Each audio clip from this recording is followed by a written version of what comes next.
Every time that I'm finding a new piano pieces to learn, I always get recommended the same ones over and over again. But through a bit of researching, I have discovered a lot of less known but equally wonderful music. When you are searching for classical music, you always get Clair de Lune, Minuet in G, Canon in D. In contemporary music, it's most likely River Flows in You or Experience. In this video, I'm going to share with you 3 absolute gems, so you can finally listen to something new. You'll find the sheet music for every piece in the description, so let's dive in. The first piece is called Mirror Lake, a relaxing, very easy to listen to composition. It is musically reflecting images on a water surface, sometimes projecting a happy memories, the other times a sombre pictures. The piece is in ternary form. It follows an ABA structure. The A section offers a pretty hopeful idea that gets challenged by the contrasting melancholic middle section. But the obstacles get overcome by the return of the A section that ends the piece on an uplifting note. So, simply said, A section happy, B section sad. But actually, it's not that simple. Let's quickly look at the first part of the piece. Its overall cheerful atmosphere is achieved by a Lydian mode. We get this scale by taking our regular major scale and raising its 4th degree up a half step. This results in an even brighter scale than the major one, a Lydian mode. I have talked more about it in my Simpsons video, so if you're interested, check it out. But as I said, it's not that simple. The sections aren't one-dimensional. The uplifting mood is occasionally undercut by the central conflict between the 2 main motivic phrases of this section. The first motif paints a clear picture of a calm surface of the lake. A low register, a quiet dynamics, slow tempo. All those aspects help to bring out this vision. The second motif metaphorically breaks the calm surface.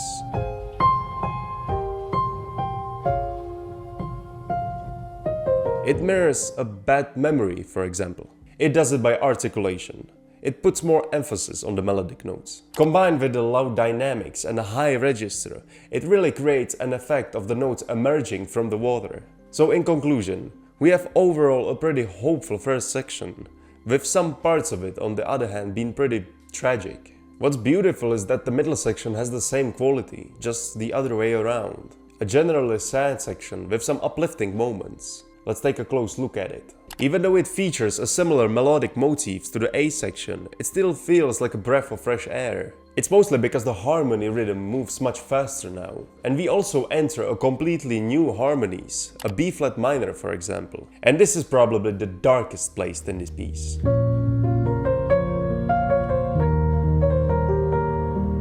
But it's still kinda hopeful at the end, thanks to that Lydian sharp 4th that forms an E flat major chord.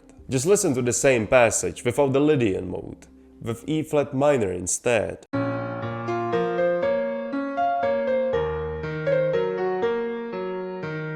That's pretty hopeless. Right after, we get this lovely texture. It's so gentle. And the transition between A flat major and C major is pretty surprising. Not only because it's kind of an unusual transition in itself, but also because the C major is the only chord in the whole piece that is outside the D flat Lydian mode tonality. It's one of the reasons why this piece feels so relaxing, why it's so easy to listen to it. It sticks to kind of flowing harmonic progressions without any tension in them. Right after this wonderful part, we get a transition that takes us back to A section. We don't repeat the whole section, just a part of it. But it's enough to relieve all the melancholy from the middle section. The piece ends on a hopeful, uplifting note.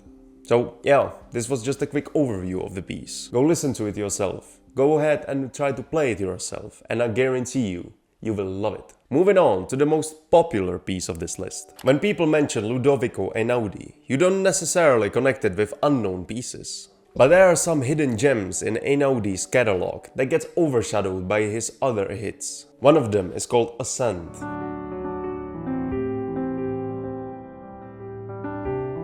Part of an album 7 Days Walking that features 7 variations of this piece, one for each day. For this analysis, we'll be using the day 1 version.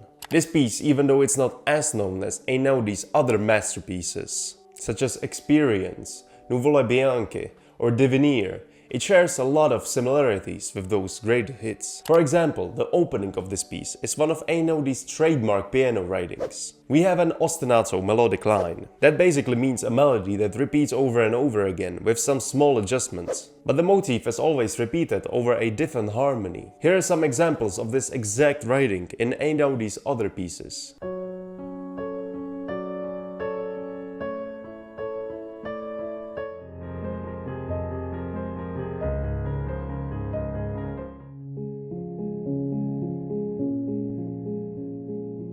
This creates a really soothing feeling, where the insistent melody is almost numbing for the brain. And the harmony keeps it interesting, without overly disrupting the calm nature of it. This is the reason why Einodi's pieces can be so relaxing. And it's the reason why they are so popular. Emerging from this, we get a different texture now. This section's main selling point is the lovely syncopation in the accompaniment.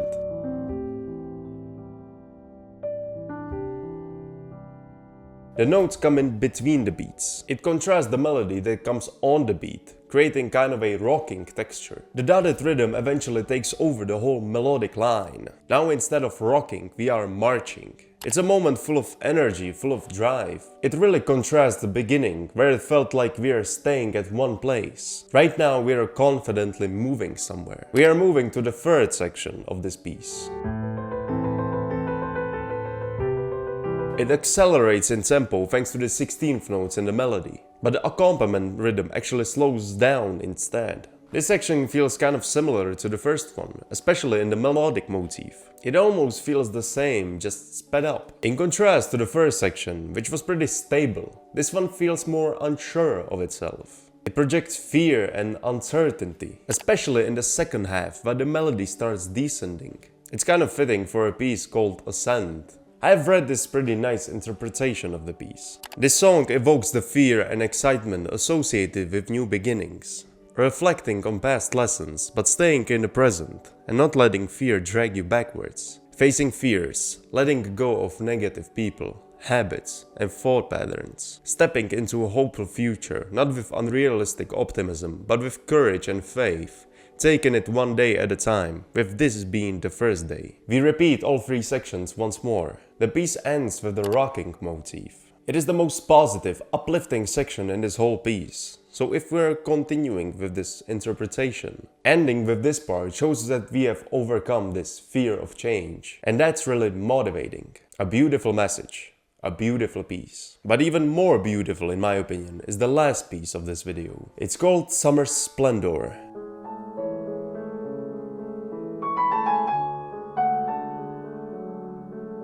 As opposed to the previous two tracks that were quite extravagant at times, this one feels really personal, like a love letter. The piece is built upon major 7th chords. The sound of that particular chord is very colorful, but also quite melancholy, mainly because of the dissonance created between the 7th degree and the root note of the chord.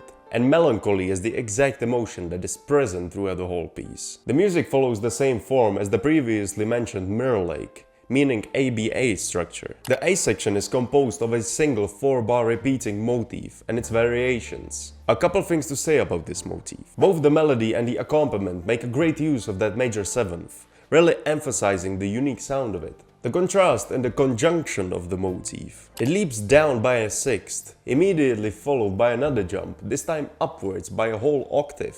The motion of stepping downwards that follows nicely contrasts those large leaps. Another contrast happens between the note durations. This C-sharp note lasts for more than a whole bar and is immediately followed by this quick run of the 16th note. Those contrasts help to keep the motif interesting, which it really needs because we repeat it 4 times in total in this section. There are a couple more ways how the music keeps the motif interesting. For example, in the first repetition, this part gets changed slightly. Instead of jumping by an octave to this high C sharp, we climb to reach it instead. In the second repetition, the motif is put against a B minor harmony, instead of the A major that we've been hearing up until this point.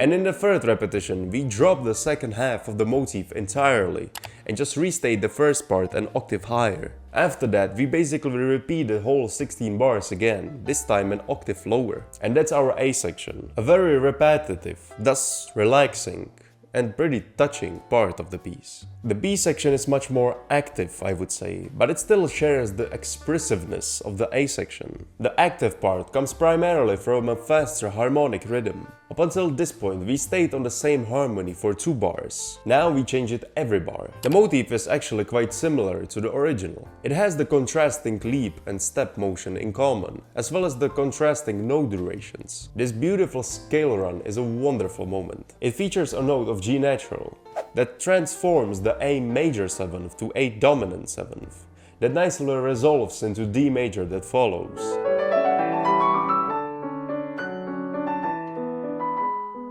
From there we repeat the same material, this time an octave higher. If you recall, we did the same thing in the A section, where we repeated the whole material again in different register. The piece then transitions back to the original A section, and after the whole repetition, the piece ends as gracefully as it started. The composer of this piece, Catherine Rowland, is an amazing pianist, as well as accomplished music teacher. Her compositions, which teaches her students different techniques, are recognized worldwide. Summer Splendor is just one of many wonderful pieces that Catherine has created. So if you're interested, go listen to them at her website. And that's it for our video. We have gone through 3 amazing pieces that can expand your repertoire. Mirror Lake, a relaxing impressionistic piece that pictures and obscure visions on the surface of a lake. Ascent, an inspiring poem describing the process of overcoming a fear of change. And Summer Splendor, a deeply personal message with relaxing melancholy. I hope you'll enjoy these pieces, and I'll see you next time. Goodbye.